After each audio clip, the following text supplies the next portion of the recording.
Candlestick charts are widely used in financial trading to analyze the movement of a stock or any other financial asset. Candlesticks provide a visual representation of the price movement over a specific period of time.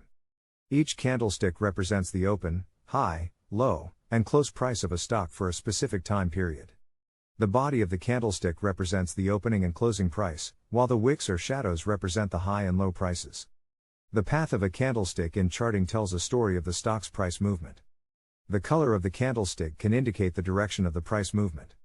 Green or white candlesticks indicate a bullish market, where the closing price is higher than the opening price. Red or black candlesticks indicate a bearish market, where the closing price is lower than the opening price.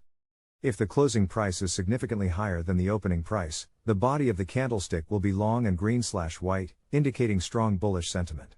Conversely, if the closing price is significantly lower than the opening price, the body of the candlestick will be long and red/black, indicating strong bearish sentiment.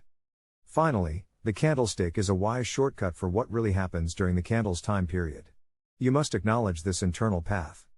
Understanding the path of a candlestick in charting can help traders identify trends, make predictions about future price movements, and minimize risks. Please, find in the description a link to my beginner trading course. Thanks for watching.